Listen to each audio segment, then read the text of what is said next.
4 দিনেও জ্ঞান ফেরেনি মাগুরায় ধর্ষণের শিকার 8 বছরের শিশুটির। শারীরিক অবস্থার আরও অবনতি হয়েছে তার।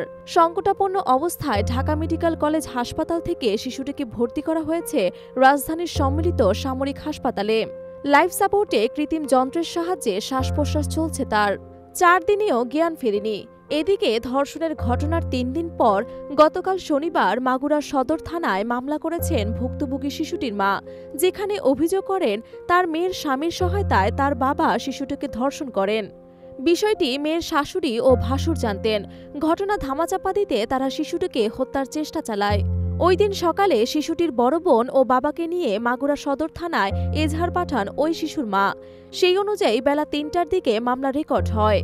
মামলায় শিশুটির বোনের স্বামী, শ্বশুর, শাশুড়ি ও ভাসুরকে আসামি করা হয়েছে। তারা আগে থেকে পুলিশের হেফাজতে ছিলেন। মামলার এজাহারে উল্লেখ করা হয়, 4 মাস আগে মাগুরা পৌর এলাকার এক তরুণের সঙ্গে শিশুটির বড় বোনের বিয়ে হয়। ওই বাড়িতে বোনের স্বামী, শ্বশুর, শাশুড়ি ও ভাসুর থাকতেন।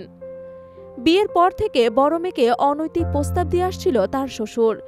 বিষয়টি পরিবারের অন্য সদস্যরা জানতেন। এ নিয়ে বহুবার ঝগড়াও হয়েছে। এমন পরিস্থিতিতে 1 মার্চ বোনের শ্বশুরবাড়িতে বেড়াতে যায় 8 বছরের শিশুটি। এজাহারের ঘটনার বর্ণনা দিয়ে বাদী উল্লেখ করেন, গত বুধবার রাত 10টার দিকে খাবার খেয়ে বড় বোন ও তার স্বামীর সঙ্গে একই কক্ষে ঘুমায় শিশুটি। রাত 2:30টার দিকে বড় বোন ঘুম থেকে জেগে দেখেন ছোট বোন পাশে নেই, মেঝেতে পড়ে আছে। তখন শিশুটি বড় বোনকে জানায় তার গোপনাঙ্গে জ্বালা পোড়া হচ্ছে, কিন্তু বড় বোন মনে করে শিশুটি ঘুমের মধ্যে আবোল তাবোল বকছে। এরপর সকাল 6টার দিকে শিশুটি আবার বোনকে গোপনাঙ্গে জ্বালা পোড়ার কথা বলেন।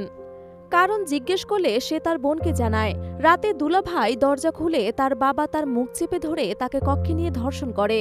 সে চিৎকার করতে গেলে তার গলা চেপে ধরা হয়, পরে তাকে আবার বোনের কক্ষে মেঝেতে ফেলে রেখে যায়।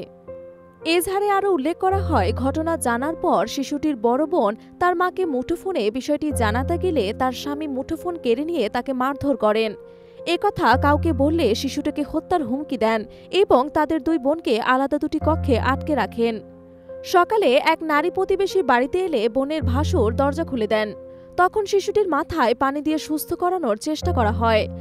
সকাল 10:30টার দিকে শিশুটি আরও অসুস্থ হয়ে পড়লে বোনের শাশুড়ি অন্য প্রতিবেশীদের সহায়তায় মাগুরা 250 শয্যা বিশিষ্ট হাসপাতালে নিয়ে যায়।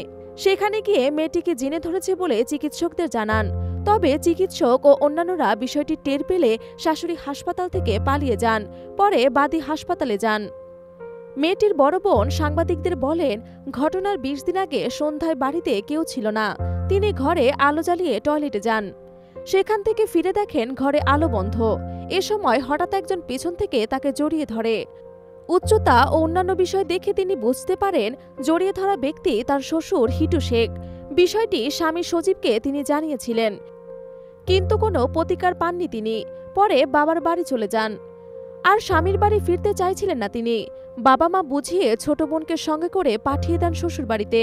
পরিবার জানায় 8 বছরের শিশুটিকে গত বুধবার ধর্ষণের শিকার হয়।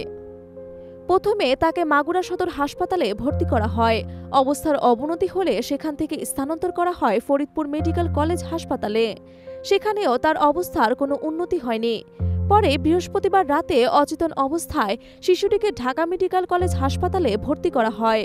অবস্থার অবনতি হলে গতকাল শুক্রবার রাতে শিশুটিকে লাইফ সাপোর্ট দেওয়া হয়।